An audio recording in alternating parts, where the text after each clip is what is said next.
Hey, today we're looking at Matthew chapter 13. This is a chapter that's full of parables. We could talk about all of them. They're all really interesting and challenging and surprising, and they elicit kind of emotional responses from us because of how unconventional some of them are, right? But I want to look at the first parable. It's the most famous one, and it's an interesting one because Jesus actually explains the parable afterwards. It's the parable of the sower. And this is an important one in part because Jesus takes time to explain it, and Matthew takes time to document his explanation, so it must be important. But it's also really important for us because it just speaks to us so easily. And so this morning, or whenever you're watching this, I want you to read this parable again and to read Jesus' explanation again. But do it with an eye or with an ear towards what is he saying to me in this parable, in this season of life. This is a parable about how we receive Jesus' word, his teaching, his message, how we receive it, and what kind of work that does in us to grow up, our faith, to grow up like a plant of faith that either bears fruit and is a good thing for us and for the world around, or it doesn't bear fruit, or it shrivels up and dies.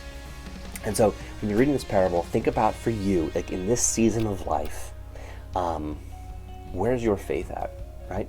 So the first of the four scenarios is that the seed that Jesus talks about, it falls on soil that's just beaten down and hard and compacted, and so it can't go into the ground, it can't grow, and the enemy comes and snatches it away. And the way Jesus explains this is people who have a lack of understanding.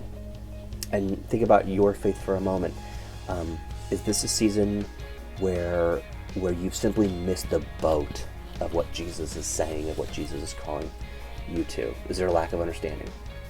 The second soil is that the seed falls onto rocky soil, and this is soil that allows it to grow up very quickly, but it shrivels and dies very quickly when the sun gets hot because there is no depth. And in this season of life, is your faith at a place where it was exciting, where it grew up quickly, and you thought everything was great and faith was easy and fun and exciting, but has it shriveled up and died when things got tough because there's no depth to it? Is there a lack of depth in your faith? The third is a situation where the soil is good under the ground, but what happens is as faith grows, as the plant grows, the weeds and the thorns around it come and choke out the sun, they choke out the water, they choke out the nutrients, they suck it all up. And the way that Jesus explains that is that these are people whose faith is planted and it grows, but it dies because they have a lack of attention to their faith. They have a lack of attention to Jesus, who is the source of growth, because they have been distracted by the lure of wealth or by the cares of the world. And in this season of life, is that where your faith is at? Is it slowly being choked out by the lure of wealth, by the cares of the world? And I think you could imagine what those are. Or are you in the fourth camp, where the soil is good, the conditions are good, there are no weeds or thorns to choke out your faith, and faith is growing well and it's bearing fruit? Whatever camp you are in today, in this season of life, whatever you're coming out of, right?